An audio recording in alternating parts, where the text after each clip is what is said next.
Hello, beautiful people. Bright and early today. This might be the earliest one that I've done, but I'm going to explain to you why in just a moment. So for those of you who got to check us out yesterday, we were interviewing Chef Chris Sullivan, Chef Sully from Mulberry Street Trattoria, talking about his new catering concept, kind of new. It's been around for a few months now, called Edible Memories. So we had a lot of fun. There you see Ronan trying to figure out how he could start trouble here, messing around with all my stuff, all my toys. But today we're going to do a special Indulgent hour. We're going to call it, let's say, coffee chat with the Indulgent Islander. So without any further ado, I'd like to introduce to my audience my friends Elena and Sonny Hugley from Two Birds Greek Street Food. Morning, guys. How are you? I'm good, man. I like that coffee mug, Elena. That's nice. Thank you. I collect them. That's cool. I like it. Beautiful setting here as you guys sit out on your back porch over there in Savannah. And you guys and I have been kind of chatting about doing something like this for quite some time. So I'm really excited to have this conversation. So just kind of, I want to kind of give the audience like a little bit of our origin story about how we connected. I started to obviously hear about you guys from, social media, because you do an excellent job. Not just sharing like the stuff that you're doing and where you're going and what you're cooking and what you're serving and things like that, but also, what I like about it is that you kind of address, you're educating your audience about the culture, right? Absolutely. About Greek food and all these amazing, delicious flavors and where the things come from and all this other kind of stuff. So I actually really enjoy it. Obviously, I love the food. That's what draws me to it. But I also like to learn about, where these things come from and, their origin story. Yes, exactly. So we're going to talk about it. With that, we're going to talk about our origin story, which is originally the first time that I got to experience Two Birds Greek Street Food was at the Lone Wolf Lounge over in Savannah. So for those of you who aren't familiar with Savannah or don't venture out there as often as I do, there's a little cluster of places out in Savannah. Lone Wolf Lounge I believe was a James Beard nominated bar. Really cool spot over there.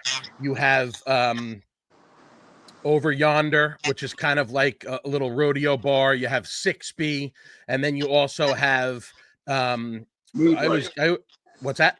Mood Rights. Yes, Mood Rights, which is the Candlepin Bowling that's on the backside of Over Yonder. And I always screw this name up. And I know that they've moved from there, but what's that antique place that's across the street from 6B's there too? Picker Joe's. Picker Joe's. Now they relocated, right? I believe they I think so. I gotta double check that. So that's one of the kind of little pockets of places that my wife and I like to check out because there's a couple different things to do over there. Now on that particular day, we were going there specifically because you guys had a pop-up. So Lone Wolf has like a little bit of sort of like a porch outside, right? And you guys were set up there and you were doing gyro, you were doing chicken, why is the name? Yep. Souvlaki, right? And so, I'm sorry, say that again? Spanakopita, yes. We're gonna get into all that stuff. So this was my first experience with Two Birds. Jocelyn and I each enjoyed a gyro. Obviously, look at all that beautiful fresh feta that we have on there, and the Spanakopita it's the best I've ever had. Number one. Number two, it is definitely the largest, I'm going to call it a slab of Spanakopita that I've had anywhere. So my first experience obviously was outstanding. Sixby's was closed on that particular day, so we kind of took our food and walked over and kind of, you know, grabbed a couple of those stools and sat outside there, like I said, in between Sixby and over yonder. So let's talk a little bit about how this came about. You guys have been doing this for a couple of years now, correct? About a year and a half, right? Okay, Year and a so a half. year and a half. Yeah. And tell everybody how it started. How did Two Birds start out over there in Savannah? Are you gonna? You Well, wanna answer? okay. So we originally had Elena's Enchanted Kitchen, still have, I should say. So we've had that catering business for about 5 years, and it was always something that we did on our time off in addition to a full-time job.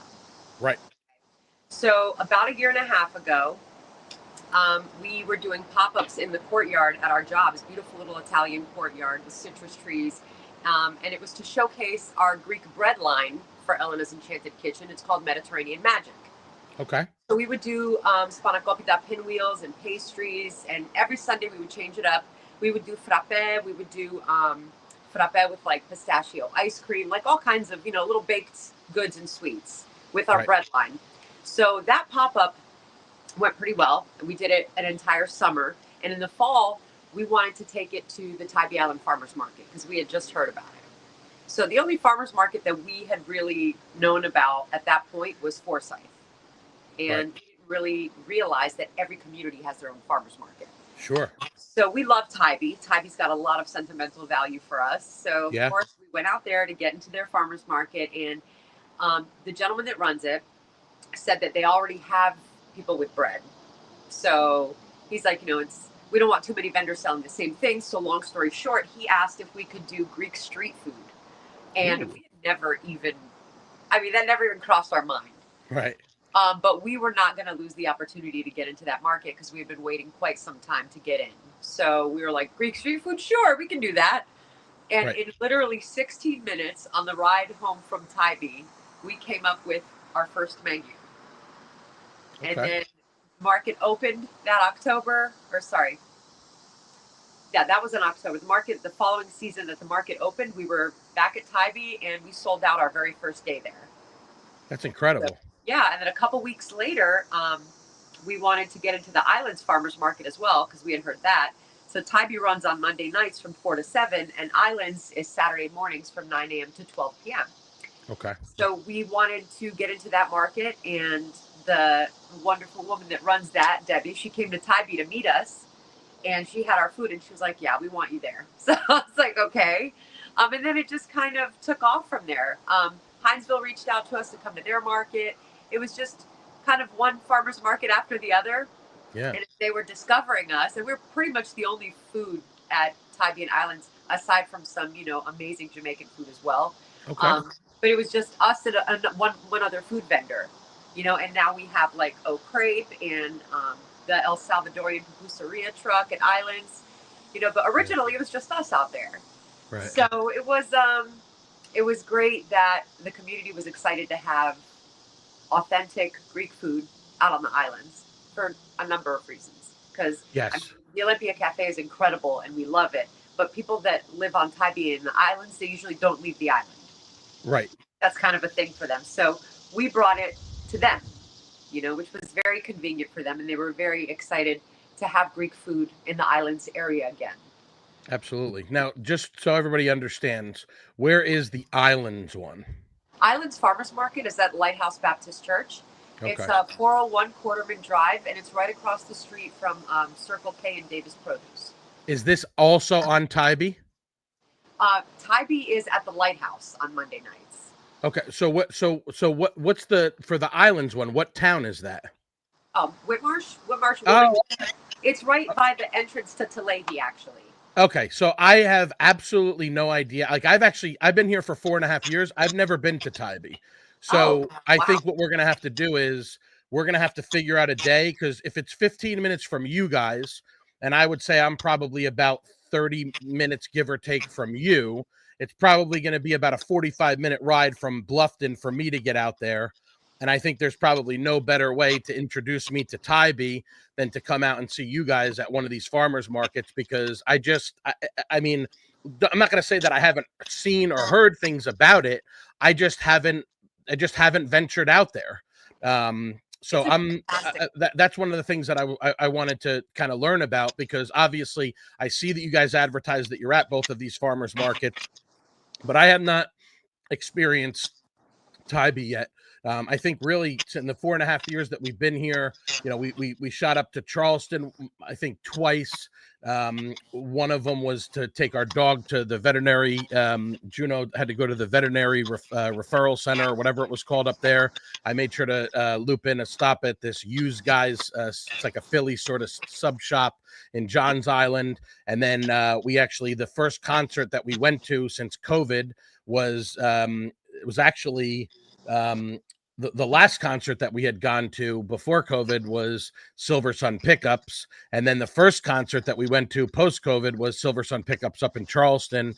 And of course, I had to loop in a visit at Jack Rabbit Philly, which is absolutely amazing. That was at their old location. Outside of that, the only other thing that I've really done for like a weekend trip was I went to Jekyll because I won like a night stay at one of the hotels over there. And we had a nice time doing that too. So I definitely have to start venturing out a little bit more. And I'm going to put Tybee on the list because I've seen the photos and things like that. And it definitely looks like a really good time. So that's interesting. I didn't know this is kind of how it like organically started, right? You posted up at the one farmer's market, you caught fire, you sold out. Then it's like, okay, now we're going to do the Islands farmer's market as well. And then most recently, which I was beyond excited about, you guys started to venture over, and we talked about this when I first met you over at Lone Wolf Lounge. You were talking about how you kind of wanted to break into the Bluffton market, and you started several months ago. You started to post up at the Bluffton Farmers Market at Martin Family Park. You see that you got the stand all set up here over in the nice shady corner that they have, you know, opposite of kind of where the entrance is, pretty close to the Hayward house. And we're going to come back to that in a minute too. So I was super excited. I know it's not easy, like you said, like just with the Tybee one in the island, it's not easy to break into these things, right? Because there's a lot of people that are trying to get into them. And like you said, there's not always a lot of like, yes, there's produce and there's all these breads and all these things, that sauces and all these different things that you can buy, but there's not always a ton of like, oh, I'm going to go there and have lunch. And I think it adds a great dimension to it, because when people are there doing all their shopping, whether it's for home or whether it's, you know, chefs, I know, you know, Chef Antonio Mancini Albano from AMA Private Dining, who's a friend and was a sponsor is a sponsor of the podcast. He goes there to source a lot of his ingredients and things like that. So let's talk about how things have been done, because it's been a few months now that you've been at the Bluffton Farmers Market, correct? 4 months. Yeah, we've been there about 4 months or so. Yes. Go ahead. Did you have anything you wanted to ask? No. I'm just gonna bring stuff up as we're talking. How the experience has been overwhelmingly positive at the Bluffton Farmers Market, right? Yeah, it's been fantastic. So what we did for our first year, like we said, this is about 1.5 years in. So after our first year, we really evaluated what was working for us and what wasn't. And what we kind of came upon was, due to the market at the time, and I really think this has a lot to do post-COVID, because once COVID hit and locked everybody down, people were a little bit more wanting to get out and do something, and a farmer's market was a perfect venue for that. So ever since that time, I think the farmers markets, as far as food, because when you think of a farmers market, just like I always thought of a farmers market, you're going to get some produce there, maybe a couple beeswax candles, a hand knitted oven mitt, you know, stuff like that. It never occurred to me that this would be an opportunity for us, that we could actually present our food, and that would become a destination spot for us actually at the market. So now as we start to do these markets, we ourselves are becoming a draw on the food end of it, in addition to the produce and what have you. So once we kind of determined what our business model was going to be, what we want to do is go into a market that really doesn't have Greek food, good Greek food, any Greek food. And we want to go in for a couple hours a week, give everybody an opportunity to come in. They can load up. We're typically not going to be selling a sandwich or a drink here and there. We're selling more in bulk. People are coming. People loaded up on Sunday for the football game. Saturday. Saturday. To tailgate. Yeah. We have people coming in and getting dinner for their family or to entertain friends. So we identified that. We got rid of a couple markets that weren't working for us at the time from last year. And then this is when we broke into Bluffton. And Bluffton, I got to tell you, is probably our best market right now. They're showing out. B-Town's showing out for you guys. Definitely. Overwhelming response, but in a good way. Yeah. And so Absolutely. we're already, just in this 4 months, starting to find a little following here. And if we can go into a market, have a little group, a following of people to account for maybe half of the business we do that day, and then we can also introduce it to others, it's actually, in the long run, going to be a fairly lucrative model, I believe. So I think we hit upon something, and we're trying to expand in that way. Yes, I like what I like about this is a couple of weeks ago I spoke with Matt Valentino, who's the chef and the owner of Slap Truck over here in Bluffton, which is one of the most popular food trucks. Food that slaps. He does burgers, he does chicken sandwiches, fries, all kinds of cool stuff, tacos and everything like that. And we had a long conversation about how, because you guys, you're not a food truck, but you have your setup, but the thought process that goes into it, like Sonny's saying, is very similar. That you're kind of going to, like, not every location. Like you said, you're making the farmers market a destination, and that's the ultimate goal, right? Is to make it a destination.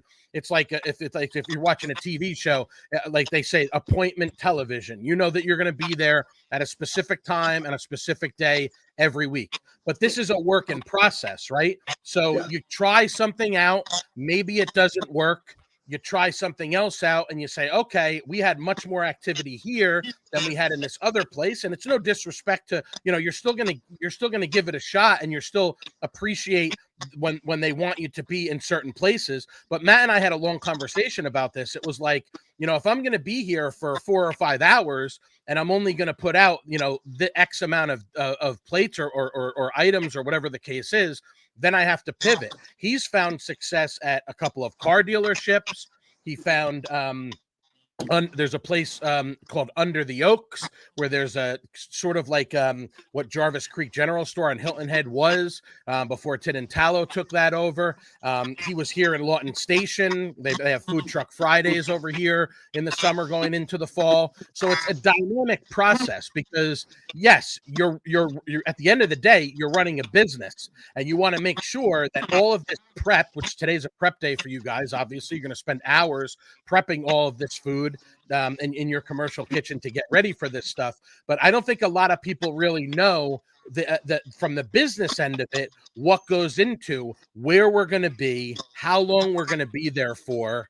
And you also, obviously, once it becomes a regular thing, you're going to be advertising it, and you're going to be making sure that you're staying in front of people to remind them this is where we're going to be. Oh, we might not be here today. Obviously, weather.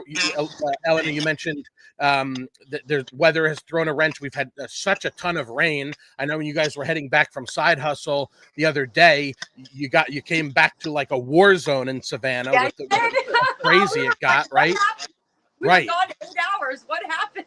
Right, but along the way, what you've found is like Sonny said, you've made the Bluffton Farmers Market, which was a popular place for people to go on Thursdays already. You've made it a destination because people know that they can go there, and again, not just go there and have something to eat, but go there and, like you said, stock up. Like the last time that I went to the Bluffton Farmers Market, I ate a gyro there. I think I was alone that day, but I wanted to try, and we're going to get into the food in just a minute here. I wanted to try one of the new items that you had on your menu, but then in the process of doing so, while you guys are preparing it, I said, you know what? I think I might take one of these moussakas to go and have it for dinner. I don't have a photograph of that because, let's be real, moussaka doesn't exactly photograph very well, especially when it's in a to-go pan. But let me tell you, that was an outstanding dinner, and I couldn't have been happier because that day I got to have both lunch and dinner from Two Birds Greek Street Food, and it was excellent. And of course, took a nice nice big slab of spanakopita to go as well. So yeah, it's doubling as both. You want to go there and have something to eat, but then we also have all these different items that you can take, and you can even wrap the gyros and things like that to go. So it's really kind of like it's serving a number of masters in terms of, you know, you want to go there and have lunch, great. Or if you want to go and you want to bring some stuff home, like you said, that's a great idea as well for people. You know, that's a pretty cool thing to have on the menu, so to speak, if you're going to be watching the football games and stuff like that with your family, or if you're going to be having friends over and things like that. That's really cool. Well, I mean, honestly, Nick, it's been nothing but awesome. Yes. Every experience that we have unfolds something new. Yes. Last year when we started this, honestly, my favorite part about the farmers markets that we're doing is the community. You know, Tybee and Islands Farmers Market and Bluffton Farmers Market. We're also doing Buford's third Friday of every month in Habersham Village. Oh, nice. We won't be there September, but we will be there starting October, all year round. This is our first baby, Mila. Hi, Mila. Yeah. Sweet and sour, like my Mitty used to be. Mila. Mila's the master of the side eye. She wants to be touched when she wants to be touched. Anyway, now, so, does she go out? Does she go? Does she? She's obviously indoor, outdoor. Does she kind of let her do? She's potty trained and she likes to climb trees in the backyard, so we let her. Okay. Oh, hey, and like one thing, Nick. It's funny because technically we are considered a food truck because we have to operate out of a food trailer. Yeah. Okay. But the way we present ourselves, we want to do it more street. So, like Greece, you can just grab food off the street. So that's why we like this presence. It's open. It's more inviting. We can kind of decorate it up and do what we want to do with it. Right. And it's just more personal than being in a food truck where you have a face in a window and you're ordering. You know what I mean? We can actually print. We play music. We got atmosphere going on. We got flags flying. It's a pop-up taverna. You got smells going everywhere. So it's a pop-up taverna like you would find in Greece. But we have hold on, stop, pause right there. Say that term again, Elena. What is it called? Okay. So that's what they call it in Greece when you're basically having something that you can walk up to, like a street food kind of thing. Taverna's a restaurant. Oh, okay. I'm sorry. Yeah, like a taverna. Oh, okay. I'm sorry. It's cutting out. It's a little choppy with the audio. Yeah. So hence all the Greek flags and the Greek music and the decor, because whenever people walk up to it, we want to create an experience, and it might be from our backgrounds in fine dining. It might be, my dad was a chef my whole life. He was an international chef. Like it was always also aesthetic. It wasn't always just about the food, but it was also about the aestheticism and the decor, and just the whole picture. And I feel like doing the pop-ups, this is why I don't like to use the food trailer all the time. Sure. First off, it's custom and it's got a full kitchen in it. And to hitch haul and bring all the commercial coolers in there to temp, we're looking at a 3-hour endeavor just to fire it up and get it going. Got it. So for anything less than 4 hours, we're good to do, the 10 by 10 tent pop-ups. And we like that better because out of a food trailer window, I can't, hug all of my regulars and feed their puppies strips of gyro meat, which we give all the puppies gyro meat. I can't hug their babies and you know what I mean? All their kids that know me. Like these customers they're not even customers. They're family to us, our regulars. At Tybee, at Islands, at Bluffton, in Buford. These people have let us into their community, have supported us wholeheartedly. And honestly, we couldn't have asked for a better experience working with these farmers markets. More recently, I don't have enough good things to say about Side Hustle Brewery. Yeah. I can't even, they were so welcoming and so amazing to us. We just heard about their market from some of the other vendors that we do farmers markets with, and they were raving about the Side Hustle Farmers Market that happened last month. Yes. And I was like, well, where's that? They said Side Hustle Brewing Company. I was like, where's that? It's in Bluffton. So Sonny was like, well, let's go talk to them. So I was like, okay. So we went down to the brewery, and after our Bluffton Farmers Market pop-up last Thursday, we spoke with LJ, the owner, and with Christina, and I mean, the rest is history. They asked us to do a hustle and cruise on September 7th, last Sunday. We did it, and I mean, overwhelming response. Just the welcoming. They just welcomed us with open arms. They were so accommodating. Their guests loved us. They loved the food. It was just a really good experience all the way around. And I don't know if you've been to Side Hustle Brewery, but it's gorgeous. Okay. It's awesome. That's the new hotspot in town. There's two things that you said, that you touched on there. Experience and family. Yes. We talk about, I just spoke to Chef Sully about this yesterday, is dining as an experience.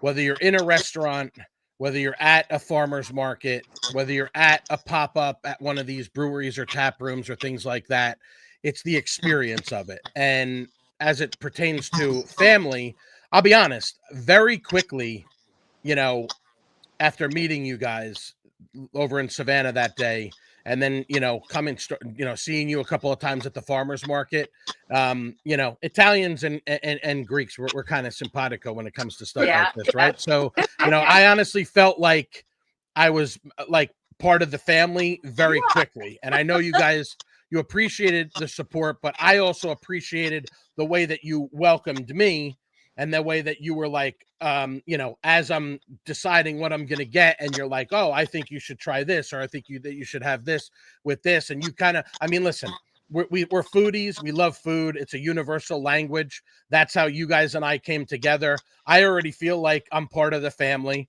And as that goes, you're talking about Side Hustle. You and I had a little bit of a chuckle last night because you're messaging me and you're talking about Side Hustle, and you're talking about Christine, and you're talking about LJ, and can we talk about this on the podcast? I'm like, oh, LJ's a great guy, and Christine, and you're like, wait, you know LJ? I'm like, yeah, of course I know. So now the story behind Side Hustle is, so Side Hustle was a little sort of tap room that was on the south end of Hilton Head. It was on Arrow Road, and this was sort of a couple of years ago. This was a brand new thing, and it was kind of like, you talk about destinations. It kind of became like, for bless you, when we were going out to dinner, for example, with my parents, who live on the north end of Hilton Head, in Hilton Head Plantation, right? We would go to Side Hustle, and we would grab like a beer or two. And I'm a big sours person, and they always had really good sours there. So we would stop at Side Hustle for a beer or two. Now, what ultimately happened was Billy Watterson and his brother, and the Watterson Brands, who own Burnt Church Distillery, they bought into Side Hustle Brewing, and they moved it over to the Bank, which is that beer garden down on Pope Avenue. And when they moved it over to the Bank, Shona Goldstein, who was an employee of Side Hustle at the original tap room, she purchased that, and she opened Locals Only Tap Room. So now she has the old Side Hustle, and then eventually Side Hustle Brewing bought the old Island Packet building, which is where you guys were on Sunday, and created, and that's where they're brewing a lot of their beer, and that's where they created Side Hustle Brewing, the Bluffton location.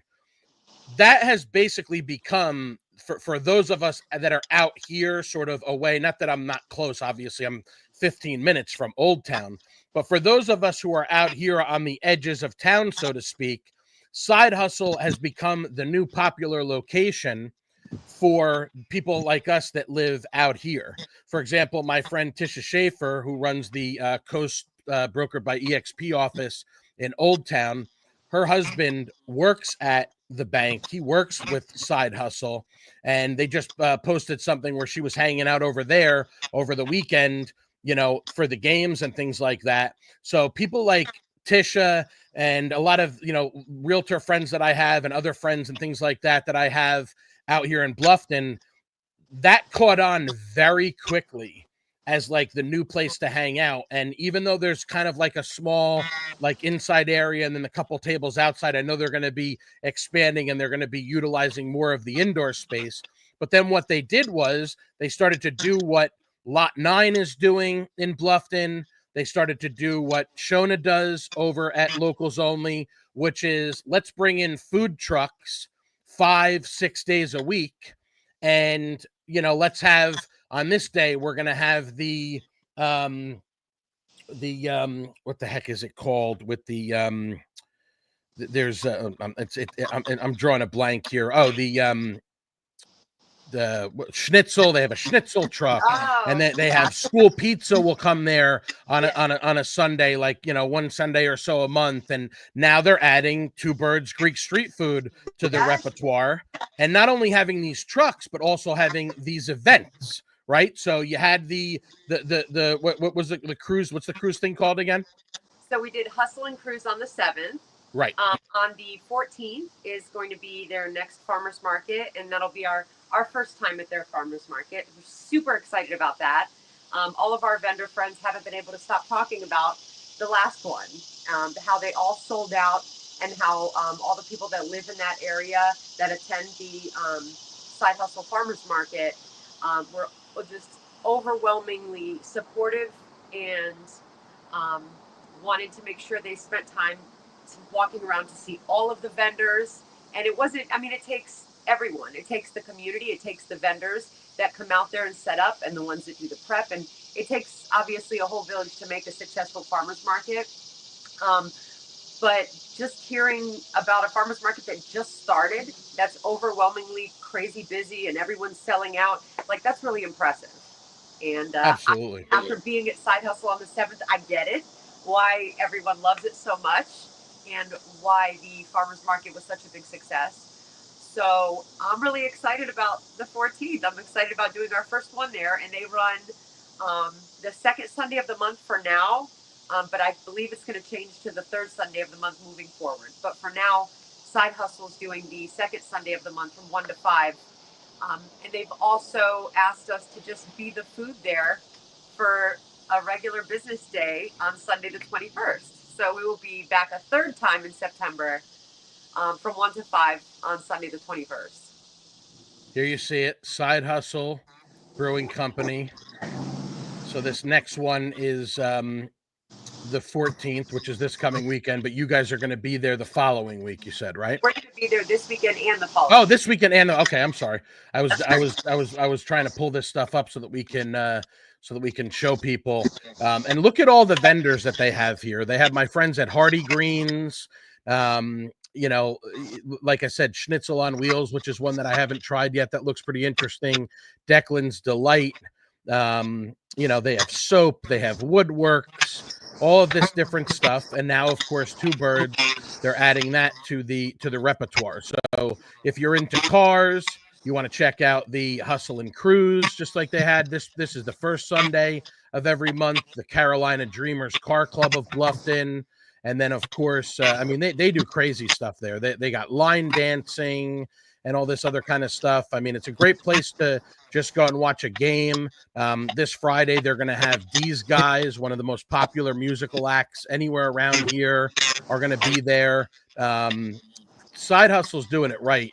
Again, Boots and Brews, line dancing they just had last week. So they're having bands, they're having music, they're having food trucks, they're having again this Side Hustle farmers market.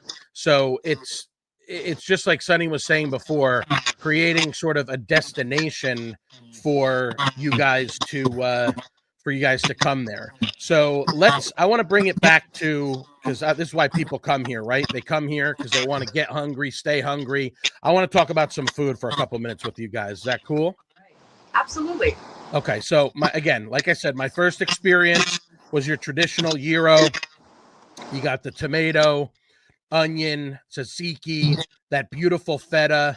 Just for a little moment here, Elena, talk about the feta and where you get it from and this, because listen, for those of you who are not familiar, I've said this probably 3 or 4 times in the last couple of weeks.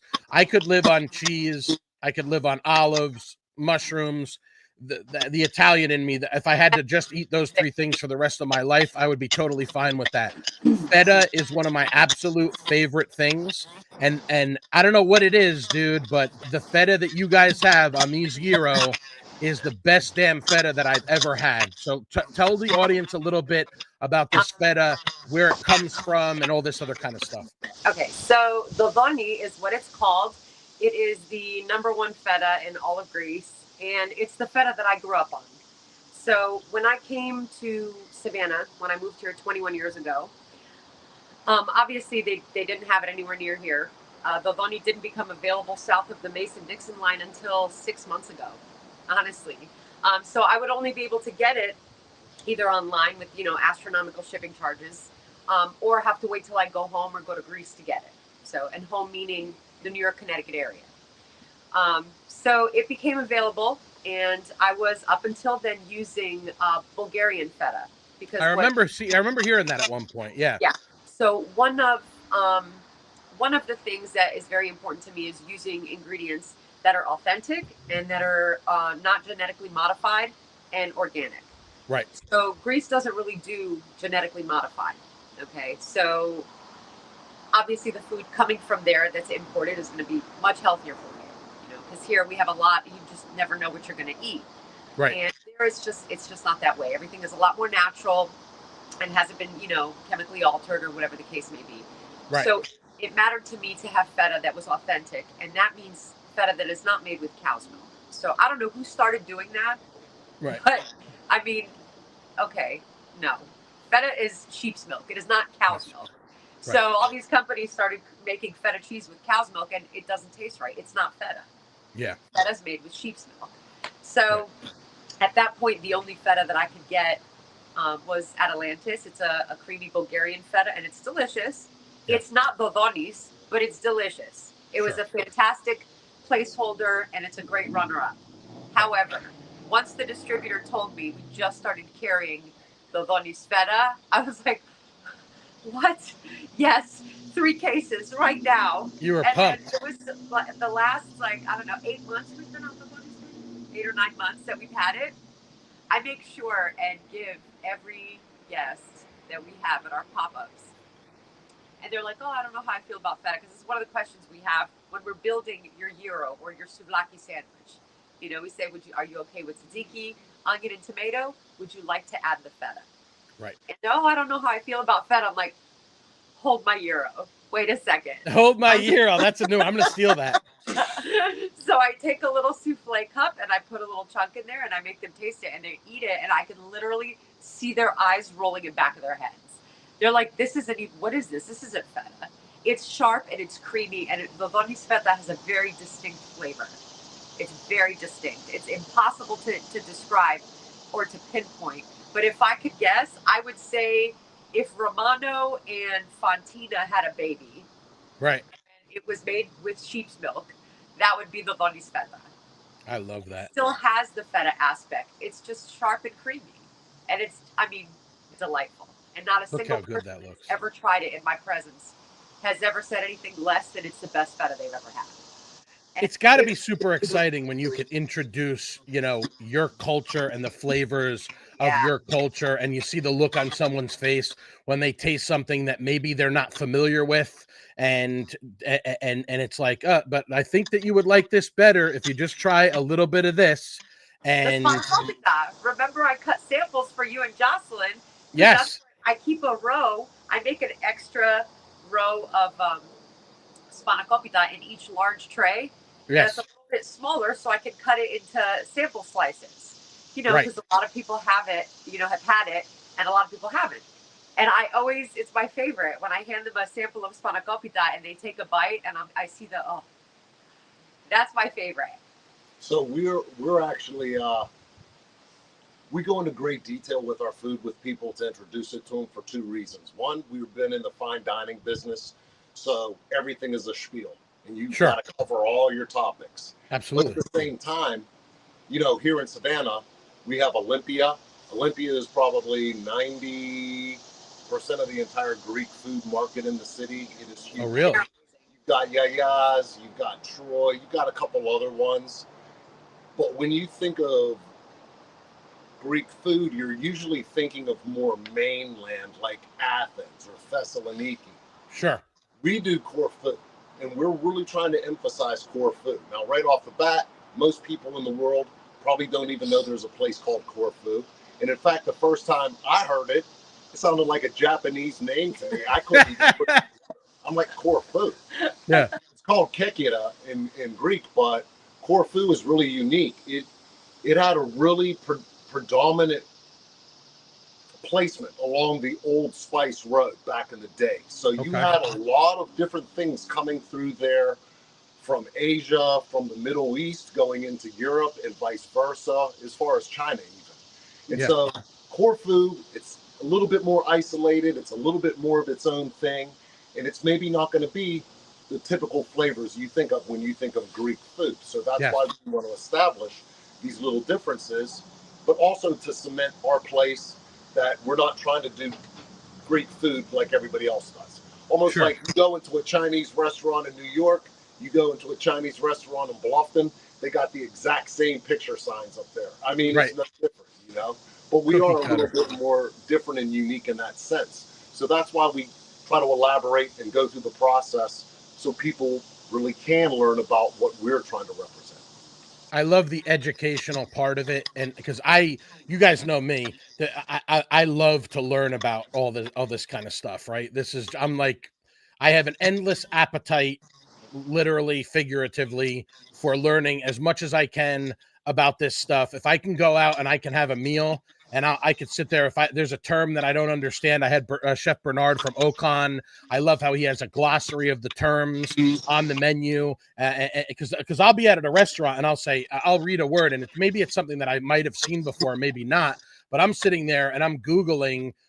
Sometimes if I don't have a good connection, I'm like, yeah, can you tell me your Wi-Fi, so that, because I'm like literally, and almost every single time I go out, they go to take the menus back from me, and I'm like, I'm going to hold on to this one. And sometimes if it's a paper one, it's because I want to bring it home and take it back to my archives. But most of the time, it's because as I'm sitting there eating, and my wife will be like, what are you doing?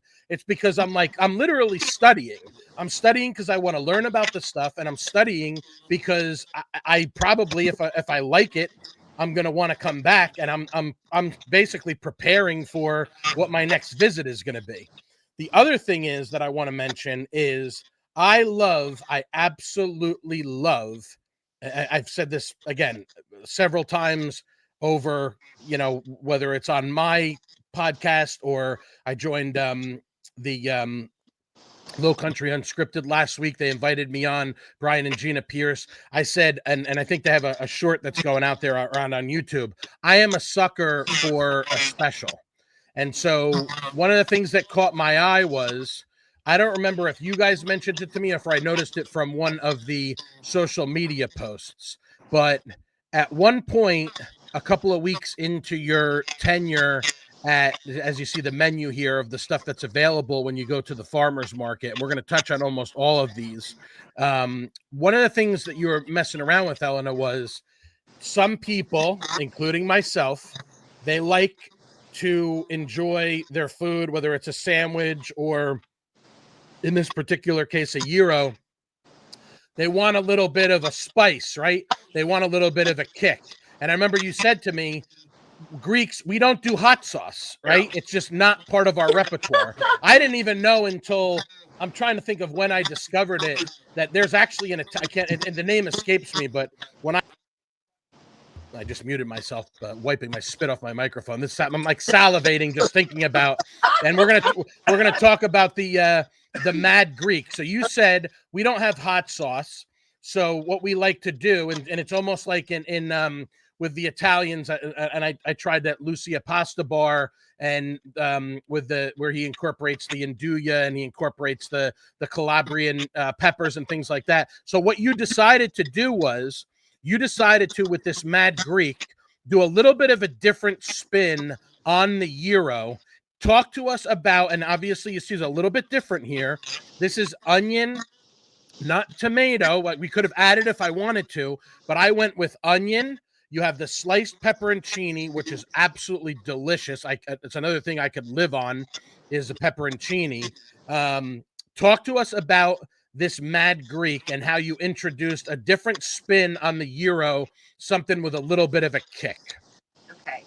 I believe we were doing a holiday pop-up, like a Christmas Christmas tree lighting, Christmas festival, if you will, in Richmond Hill.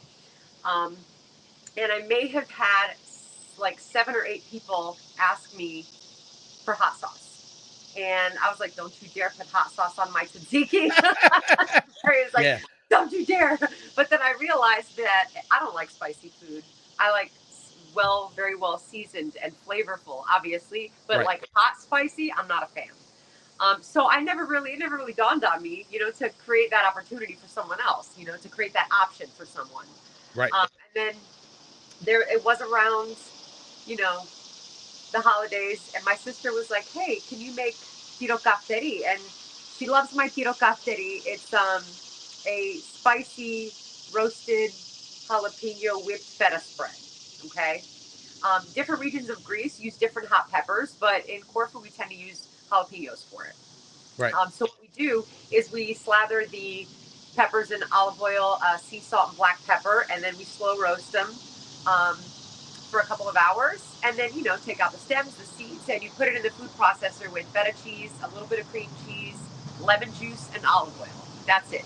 It's very simple, but it's glorious and it's delicious. And you can control your level of heat. So I love it, but I make it less spicy. I take all the seeds out when I'm making it for myself, So for the pop-up, I made it, full on holy moly spicy for my spice lovers.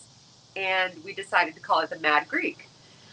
So before you build your gyro, you have your beautiful hand-stretched pita bread. And then you slather the tiro kafteri all over the pita. So it's the base of the gyro. And then we build the gyro on top of it.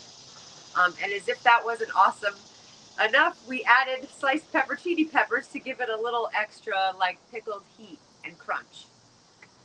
People fell in love with it. We sold out of it the night we launched it, and it's been a staple ever since. This was absolutely delicious. Sonny, you SOB, you. He catches me licking the tzatziki off of the aluminum foil wrapper and calls me out on it. Absolutely. Yeah, he's over behind the tent, right?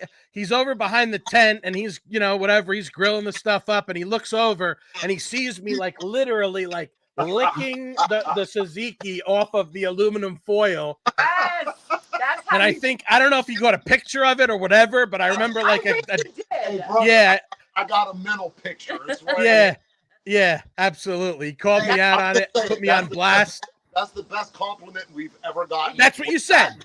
That's what you said. So listen, that's what I'm here for, guys. That's what I'm here for, guys.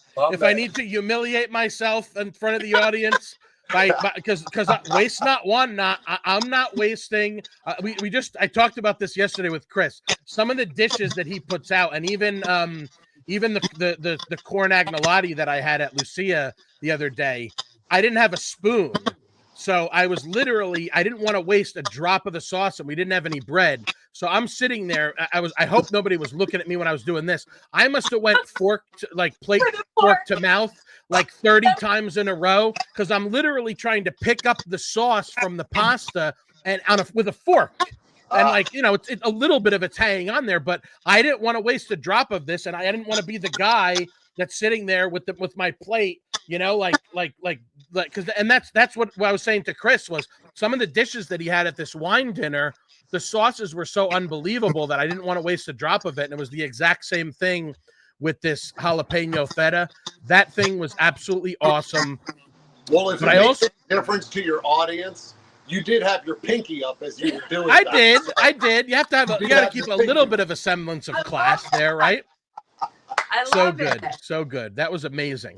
What I love most about breaking into the South Carolina area, it's been so much fun, and everyone likes to recently, they like to invite us to, things that we've never really done before. Right. Like just neighborhood food truck Fridays or whatever. Like we did, I think we did one at the Landings, but it was more of a fall festival in one of the subdivisions in the Landings last year. But this year, Marchside Villas and Hilton Head asked us to do a pop-up on a random Tuesday night. Right. So that's, on the repertoire. And then Godly Station, on the the Pooler Port Wentworth line, they asked us to do their Friday, Food Truck Friday for their neighborhood. And ever since we started going to Bluffton, for some reason, a lot of neighborhoods are requesting us to come in for a couple of hours. Tons. Yeah, and it's been the new thing. So we're excited about, working that into our schedule this month as well. And then the ribbon cutting for the Hayward House. Yes. They asked us to do a pop-up as well. That's actually tomorrow morning. Yes. So we're recording this on Tuesday, September 9th. And what Ellen is mentioning is that we are going to have a ribbon cutting at the Hayward House. They've done a bunch of renovations. So tomorrow morning, Wednesday, September 10th, from 9:30 a.m. to 10:30 a.m., Two Birds Greek Street Food will be attending the Hayward House ribbon cutting in Old Town. We will actually have a pop-up, and we're kind of catering the pop-up. We're changing, not really changing anything, but we're taking a couple of our menu items, the staples, like the Greek yogurt with the organic honey, poached fig, and pistachios. Okay. We're taking that menu item, and we're taking the spanakopita, and we're adding a savory bugatsa. I don't know if you know what a bugatsa is. No, tell me. It's sweet, or it's like a baked custard in phyllo dough. Okay. In Greece, there's so many different variations of it. You can essentially do whatever you want with bugatsa and make it savory. You can make it sweet.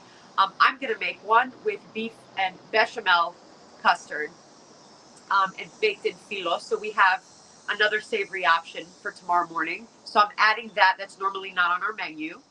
And I'm also making what I like to call galakto baklava. So galakto buriko is a baked sweet, creamy Greek custard, and then baklava is baklava. But this dessert that I make is a combination of the two. Okay. So you have your custard, you have your phyllo, but it's also drizzled with honey. There's brown sugar, there's crushed pistachios, there's crushed walnuts. So we're going to have that as well. And then we're also going to be showcasing our Corfiat breakfast bowl for the first time. So in an 8-ounce container, we're going to have hard-boiled eggs, onion, olive, feta cheese, and we're going to drizzle it, diced tomato, and it's going to have Greek oregano and a splash of Greek dressing on it.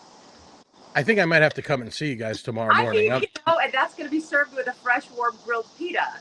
So okay. It's only going to be five menu items, but they wanted us to kind of curate it in a breakfast way, So that's the good thing about Two Birds, that there's so many specials that we can do, that we have done and that we're going to be doing. And especially now in the fall and winter, we're going to be adding, doing the moussaka again, pasticcio, the avrolemano soup, the lemon chicken orzo soup. Oh, really? So yes. I did soup de tour. I don't know if you guys noticed over the winter, I called it soup de tour, where I would pop around. It was a great way for me to feature a bunch of different places, popping in and having a bowl of soup. So I think we're going to have to put that chicken orzo soup on the soup de tour. Absolutely. But yeah, we can curate a pop-up to, whatever people want it to be. If they're hiring us to do it somewhere or to cater an event, we can create things, that are custom for the event. Right. We can roll out specials that we don't normally have on our menu, like whatever, for a consultation, people can just go to twobirdsgreekstreetfood.com. Super easy to remember the website. As soon as you get to the cover page, there's a little button that you click, and on the cover page that pops up our calendar for the whole month. So it's super easy to know where we're going to be. And it's super easy to get in touch with us as well if people have questions about doing a custom pop-up or just having an event catered. It's a very versatile situation that we have. And I really love the fluidity and the ease and the creative, license of being able to make changes and add specials all the time. It's amazing. Absolutely. And the specials are that for someone like me, not that I don't love all the traditional menu items, and I just want to hit a couple of those real quick before we wrap this up. But yeah, that stuff that's the stuff that I appreciate, that there's constantly an effort made to be bringing new stuff into the fold. Like you said, tomorrow's going to be really the first time that you guys are going to be doing some breakfast type of stuff, which is really exciting. One of the things that I noticed from your Facebook page too is that you have these, I think my let me see if I could remove this overlay, or maybe at least move it to the top for a second. So this is Plato's plate. If you want to have like your gyro with a couple of sides, this is one of the things that you guys have done. What are the things that are coming with this gyro on the Plato's plate? So on the Plato's plate, I Yes. mean, it's basically your choice of sandwich. So you could do our souvlaki as well, the chicken or pork tenderloin, Yeah. or the gyro. You could do your sandwich, and then you get your choice of 2 sides. So the sides are going to be more half portion. So really, it comes out to a sandwich and a side, but with 2 varieties. And Yes. it's just a chance for people, you know, if you're kind of in between what you want or whatever, you just want to experience something new, then you Right. have that option. So you can throw on something that you're familiar with. Like I believe in the picture we have pasta salad and a potato Greek salad, pasta salad, yeah. but you could do hummus, you could do our Greek spinach dip, you could do yogurt if you would like, any of our sides that we have available. So it's just a little bit more fun for people. Yeah, to try a couple different things. That pasta salad that I had the last time when I did the Mad Greek, I took some of the pasta salad to go. That was spectacular. It was absolutely delicious. You mentioned the hummus. That's what we got, right? Is that what this is here, This is the Elena? Pirotaftetti. This is the Oh, okay. spicy roasted jalapeno whipped feta. Oh, that's what that is. Okay, That's the got it. base of the Mad Greek. Okay, cool. Yeah, that was just absolutely spectacular. We love roasted garlic and smoked paprika hummus. Right. The Greek potato salad and the Greek pasta salad, these are all signature items. Obviously, Yes. we make everything from scratch. Nothing is ever bought. Everything is made from scratch. But the Greek pasta salad is essentially a diced Greek village salad, you know, with orzo pasta blended in our signature Greek vinaigrette dressing with that Bourbonese feta on top. You know, so that's kind of a signature side for us. And then we also created the Greek potato salad. So that's going to be steamed russet potatoes, peeled, smashed, and blended with our signature tzatziki and that Bourbonese feta. So these are all things that we created just to kind of, you know, put a Corfiat spin on things, just some things that my family likes to make from the island. Yes. And to also, you know, again, we have the creative license to do whatever we would like, and to, you know, kind of create dishes that mean something to us and that connect us to the island. Absolutely. Yeah, the just the variety of different things that you guys have, both with the regular menu and then with the specials that you're revolving in here. You got something for everybody. Like you said, something you want to eat there, great. You want to take something home, great. You want to do both, that works as well. These are unbelievable flavors. For those of you who have not really gotten too much into the catalog of, you know, Mediterranean food, Greek food specifically, there's no better way to introduce yourself to it than with these dishes that you guys are constantly coming out with and just, like, you know, constantly innovating. So as we approach the hour here, I told you guys I would get you out of here in an hour so that you can get to cooking and get into preparing, because you got a lot of stuff. I want to also stay as a very quick interlude. When I went to the food truck Friday, this past Friday, I had to do an online course for my mortgage licensing until about 6:30, and then my wife and I ran over to the HOA building, the whatever they call the thing that's with the roof that has the open sides or whatever here in the neighborhood. That's where the food trucks post up. I spoke with Connie, who is in charge of our social committee and the pavilion. Sorry, I can never think of that word. She's always looking for things to add. So if you guys are starting to do these neighborhoods, I would love nothing more than to have two birds come in to Lawton Station. Matt from Slap Truck absolutely destroyed it again this past Friday. Some of the best days, I mean, literally the best days that he's had, sales wise, have been here in Lawton Station, right on 170 out here. And for you guys coming over from Savannah, And this is why I go over to Savannah as often as I do, because I live so close to, I can get to certain parts of Savannah quicker than I can get to certain parts of, Mid-Island, South Island of Hilton Head. So I'm going to drop Connie a line, and hopefully I can connect her with you guys so that you can come in here and join us for Lawton Station. So, but before I let you go, I know we mentioned a couple of these things, but I want to pull up the calendar just to kind of do a quick review here. So again, today's Tuesday, September 9th. Tomorrow we have the ribbon cutting at the Hayward House, where they're going to be doing some breakfast stuff, 9:30 to 10:30 a.m. Of course, we got Thursday, the Bluffton Farmers Market, which right now is from now that weather is back to normal and we're not, sweating our what's off. 12 to 4 for the Bluffton Farmers Market. Of course, we had where you guys started, which was the Tybee Island Farmers and Artisans Market, which is Mondays from 4 to 7. The Islands Farmers Market Saturdays from 9 to noon. You're still doing those Lone Wolf Lounge pop-ups on Saturdays from 4 to 7. Not every Saturday, but you can check the schedule, which not only is on your website, but it's posted on your Facebook page, which is Two Birds Greek Street Food on Facebook. You guys are also on Instagram, right? Yes, sir. So you can check out the Instagram page on there. And again, the newest addition to the Two Birds repertoire is Side Hustles Bluffton Tap Room. It basically, you were there this past Sunday from 2 to 5 for Hustle and Cruise. You'll be there again this Sunday for the Farmers Market from 1 to 5. And then on the 21st, you're going to be there. There's not even an event. The main event on Sunday, the 21st is Two Birds Greek Street Food from 1 to 5. So check their socials, Facebook, Instagram, their website. Obviously, you can follow the Indulgent Islander. I'm going to point you in the right direction for where to go for this stuff.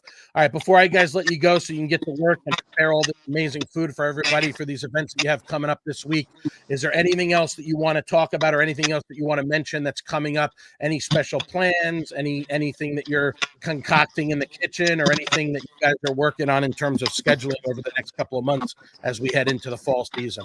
Well, honestly, just for me, I just want to personally thank you, man, because I still remember you walking out of Lone Wolf Lounge, coming over, grabbing something to eat. I'm pretty sure you even got hooked up with the special. It was like chicken and gyro, that first sandwich. The Stavros or something. Stavros. It was before that Greek. But I mean, out of nowhere, you popped up and you've been supporting us all this time, Ever since. all along. And I mean, Thank you. I don't know how to repay you, brother. Thank you. Kudos to you, man. We appreciate you. It's my pleasure. I love good food.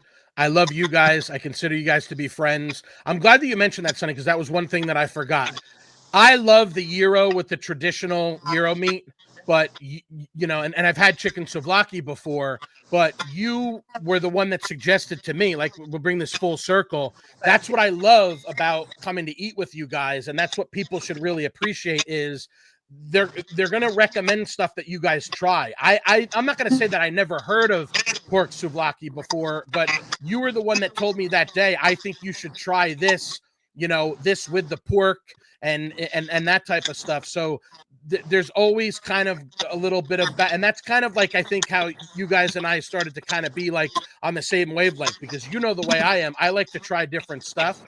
And as much as I could come there and eat the traditional gyro over and over and over again, it's one of the best gyros in the business, period, full stop. You're always kind of, you're always kind of like recommending and saying, oh, maybe you should try this. And again, that Mad Greek is, I'll be honest, because for someone like me who likes the kick and likes the, I love tzatziki and all that other kind of stuff, but that Mad Greek, that's hands down the best gyro that I've ever had, with a different kind of spin on it that you guys have. The pita is so soft, and the texture of that feta, and then you roll in, whether you're talking about the regular tzatziki or the jalapeno one, these are all absolutely delicious. Again, biggest portion of spanakopita. The moussaka, which I'll be honest, I'm not like the biggest moussaka guy, but that was a spectacular dinner. It was excellent. I can't wait to keep trying this stuff. I'm going to try to get out there tomorrow morning to try some of this breakfast stuff that you guys are doing. I appreciate you guys taking the time. This is a lot of fun. Again, I told you I would be a half hour, 45 minutes, but once you get me going talking about food, I literally, my mouth is watering right now, so I'm going to have to go downstairs and have some breakfast. Thank you, so much, guys. Nick. Yeah, I thank you. appreciate it. All right, go get to work. And if I don't see you tomorrow morning at the Hayward House, I'm sure I'll probably see you at one of these farmers markets coming up. And since I couldn't make it to Side Hustle this past Sunday, I'm going to make it a point to get out there one of these next 2 Sundays to come and see you. For Awesome. sure. Thank you, Nick. Thanks. My pleasure. Thank you, guys. Love you guys. Again, Two Birds Greek Street Food. You too. Facebook, Instagram. Check out their website. Thank you guys for joining us. I hope you all enjoyed it. As always, stay hungry, my friends. See you guys. Love you. Love you guys.